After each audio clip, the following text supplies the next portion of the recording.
people are terrified by what has happened with some of these Venezuelan gangs. Senator Vance, I'm going to stop you because I know exactly what happened. Martha. I'm going to stop you. The incidents were limited to a handful of apartment complexes, and the mayor said our dedicated police officers have acted on those concerns. A handful of problems. Only, Martha, do you hear yourself? Only a handful of apartment complexes in America were taken over by Venezuelan gangs, and Donald Trump is the problem and not Kamala Harris's open border? The more I hear from JD Vance, the more I admire him. Every interview, rally, and press conference just proves again and again that he's not only the best choice for Trump's VP, but also someone who genuinely cares about America. JD Vance's story is incredible. He came from nothing and represents the American dream. Raised by his grandmother in poverty, his journey is truly inspiring. If you've seen Hillbilly Elegy or read the book, you'll know exactly what I mean. He's living proof of what's possible in this country. I can't wait to show you 2 clips today. First, JD Vance takes on Martha Raddatz and completely exposes the woke media live on morning TV. Then, he crushes a New York Times reporter trying to pull a gotcha on him. First up, watch JD Vance dismantle Martha Raddatz. It's unbelievable how people like her keep defending Kamala, Biden, and all the failures of the past 4 years. Think about this as you watch. What does it say about our media when they're crafting stories to protect the politicians they support? It's a huge failure of journalism, and this clip shows it perfectly. I understand what you're saying, that some people left behind, but he's making these statements that the mayor is flat out disputing. Well, Martha, you just said the mayor said they were exaggerated. Grossly exaggerated. That means there's got to be some element of truth here. And of course, President Trump was actually in Aurora, Colorado, talking to people on the ground. And what we're hearing, of course, Martha, is that people are terrified by what has happened with some of these Venezuelan gangs. Senator Vance, I'm going to stop you because I know exactly what happened. Martha. I'm going to stop you. The incidents were limited to a handful of apartment complexes, and the mayor said our dedicated police officers have acted on those concerns. A handful of problems. Only, Martha, do you hear yourself? Only a handful of apartment complexes in America were taken over by Venezuelan gangs, and Donald Trump is the problem and not Kamala Harris's open border? Americans are so fed up with what's going on, and they have every right to be. And I really find this exchange, Martha, sort of interesting because you seem to be more focused with nitpicking everything that Donald Trump has said rather than acknowledging that apartment complexes in the United States of America are being taken over by violent gangs. I worry so much more about that problem than anything else here. We've got to get American communities in a safe space again. And unfortunately, when you let people in by the millions, most of whom are unvetted, most of whom you don't know who they really are, you're going to have problems like this. Kamala Harris, 94 executive orders that undid Donald Trump's successful border policies. We knew this stuff would happen. They bragged about opening the border, and now we have the consequences, and we're living with it. We can do so much better, but frankly, we're not going to do better, Martha, unless Donald Trump calls this stuff out. I'm glad that he did. Okay, let's just end that with they did not invade or take over the city, as Donald Trump said. I want to move on to just a few apartment complexes. No big deal. A few apartment complexes that the mayor did not seem was invading the entire city. You can really feel the anti-American attitude coming through. These so-called journalists are supposed to be neutral and objective, but it's obvious that isn't the case here. True journalistic integrity means reporting facts without bias or agenda, which is what I aim to do here. Yet, she just couldn't help herself, had to slip in her own narrative, even when the facts speak for themselves. Look, I've said this before. I don't always agree with everything Trump says. There are moments when I wish he'd hold back. Sometimes he says things and I think, no, we don't need that right now. But most of the time, I'm behind him because he's doing incredible work for this country. But the more I hear from the biased, woke media, the more convinced I am that Trump was right when he said, I think they hate this country. Just listen to Martha Raddatz. She downplays the terrible job Kamala Harris and Biden are doing, as if it's not a big deal. When she says it's only a handful, just a handful, it's easy for her to dismiss because it's not affecting her life. It's not happening in her neighborhood or Obama's elite circle in Martha's Vineyard, where he sits in his mansion telling everyone, you should be voting for Kamala. They don't care that people are struggling to afford gas, groceries, rent, and basic necessities. Yet they have the nerve to say, you should be voting for Kamala. What's wrong with you? It's clear this doesn't affect Martha Raddatz or the crowd she's a part of. A handful of struggling families is acceptable to her and the media machine she's part of. Think about that, America. Think about it seriously, especially as you head to the voting booth. Next, we have JD Vance, sitting across from what feels like the enemy. Not the enemy of the state, but the enemy of the people. This smug reporter from the New York Times tries to play gotcha with him, but JD doesn't fall for it. Notice something interesting here, the lighting. The reporter is brightly lit, but when they cut to JD Vance, the lighting makes him look darker and more menacing. This is intentional, strategic. It's part of the media's narrative. These tactics are dishonest and manipulative. And let me just say, huge respect to JD Vance and Trump.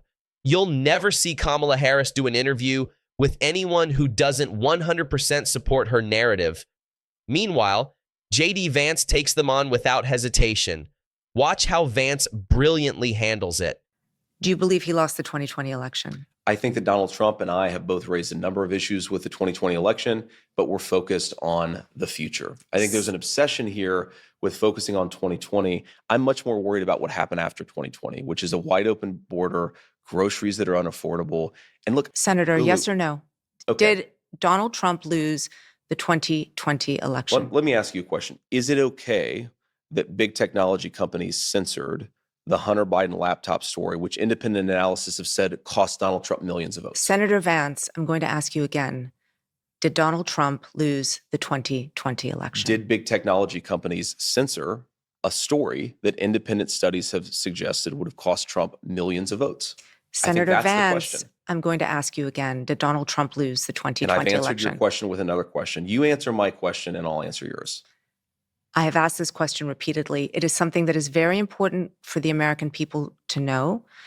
There is no proof, legal or otherwise, that Donald Trump did not lose the 2020 election. You're repeating a slogan rather than engaging with what I'm saying, which is that when our own technology firms engage in industrial scale censorship, by the way, backed up by the federal government, in a way that independent studies suggest affect the votes, I'm worried about Americans who feel like there were problems in 2020. I'm not worried about this slogan that people throw. Well, every court case went this way. I'm talking about something very discrete, a problem of censorship in this country that I do think affected things in 2020, and more importantly, that led to Kamala Harris's governance, which has screwed this country up in a big way. Senator, would you have certified the election in 2020? Yes or no? I've said that I would have voted against certification because of the concern that I just raised. I think that when you have technology companies— The answer is no. When you have technology companies censoring Americans at a mass scale in a way that, again, independent studies have suggested affect the vote, I think that it's right to protest against that, to criticize that, and that's a totally reasonable thing. So the answer is no. And the last question, will you support the election results this time and commit to a peaceful transfer of power? Well, first of all, of course we commit to a peaceful transfer of power. We are going to have a peaceful transfer of power. I, of course, believe that peaceful transfer of power is going to make Donald Trump the next president of the United States. But if there are problems, of course, in the same way that Democrats protested in 2004 and Donald Trump raised issues in 2020, we're going to make sure that this election counts, that every legal ballot is counted. We've filed almost 100 lawsuits at the RNC to try to ensure that every legal ballot has counted. I think you would maybe criticize that. We see that as an important effort to ensure election integrity, but certainly we're going to respect the results in 2024, and I feel very confident they're going to make Donald Trump the next president. Have you ever noticed that every single time a reporter from the mainstream media talks about Kamala Harris, They never actually discuss why she should be president. Instead, all they do is make excuses for the countless mistakes that have hurt millions of hardworking, tax-paying Americans. Am I the only one seeing this? They never say, oh, she's accomplished this, or she's great because of that. Nope, it's always, well, everything is Trump's fault, or you're just mean, and I'm going to get you. It's like they're focused on blaming and attacking instead of defending their candidate. Whoever this reporter is, they're doing the same thing. It's the same with all of them. Whether it's MSNBC or Joy Reid, they never say, here's why we believe in Kamala Harris, or this is why Joe Biden or Tim Walz is great. Instead, it's always, oh, it's just a couple of people at the border, or you're being mean. Ever notice that? It's really important to think about. Now, check out this amazing clip where JD Vance completely shuts down this New York Times reporter on housing and immigration. It's brilliant. The reason that there is a housing crisis is that not enough houses have been built. And that we have 25 million people who shouldn't be here. Well, I mean, this is the thing. I think it's both. I know you do. I don't think that many people who look into this agree with you, but about a third of the construction workforce in this country is Hispanic. Of those, a large proportion are undocumented. So how do you propose to build all the housing necessary that we need in this country by removing all the people who are working in construction? Well, I think it's a fair question because we know that back in the 1960s when we had very low levels of illegal immigration, Americans didn't buy houses, didn't build houses. But of course they did. And I'm being sarcastic, of course, in service of a point, Lulu, the assumption that because a large number of home builders now are using undocumented labor, that's the only way to build homes. I think, again, the country is much bigger. A fundamental. The need is much bigger. I mean, I'm not arguing in favor of illegal immigration. I'm asking how you would deal with the knock-on effect of your proposal to remove millions of people who work in a critical part of the economy. Well, I think that what you would do is you would take, let's say, for example, the 7 million prime age men who have dropped out of the labor force, and you have a smaller number of women, but still millions of women prime age who have dropped out of the labor force. You absolutely could re-engage folks into the American labor market. This is, I think, to work in construction? Of course you could. I mean, the unemployment rate is 4.1%. Most people unemployment rate, Lulu, this is important. But most people who don't work can't work in the regular economy. They're in the military, they're parents, they're sick, they're old. They might not want to work in construction. The unemployment rate does not count labor force participation dropouts. And again, this is one of the really deranged things that I think illegal immigration does to our society is it gets us in a mindset of saying we can only build houses with illegal immigrants when we have 7 million, just men, not even women, just men who have completely dropped out of the labor force. People say, well, Americans won't do those jobs. Americans won't do those jobs for below the table wages. They won't do those jobs for non-living wages. But people will do those jobs. They will just do those jobs at certain wages. And think about this from the perspective of an American company, okay? I want them to go searching in their own country for their own citizens. Sometimes people who may be struggling with addiction or trauma, get them re-engaged in American society. We cannot have an entire American business community that is giving up on American workers and then importing millions of illegal laborers. That is what we have thanks to Kamala Harris's border policies. I think it's one of the biggest drivers of inequality. It's one of the biggest reasons why we have millions of people who have dropped out of the labor force. Why try to re-engage an American citizen in a good job if you can just import somebody from Central America who's going to work under the table for poverty wages? It is a disgrace, and it has led to the evisceration of the American middle class. I just want to give a big round of applause for this guy. No teleprompter, no notes, no script, completely unrehearsed. You can see how much he loves this country. He came from nothing, made it to Yale, and achieved so much from absolutely nothing. He's the true definition of the American dream, and you can feel how much he wants America to return to its greatness. He wants America to be like it was when we grew up, when things made sense. I truly believe he's the perfect VP pick. And if heaven forbid something were to happen to President Trump, I'd feel confident and reassured with him leading the country. He embodies everything America stands for: practicality, common sense, the Constitution, and what truly matters to everyday Americans. I'm beyond impressed with this man. I can't wait to hear your thoughts. Let me know in the comments below what you think of what you just watched.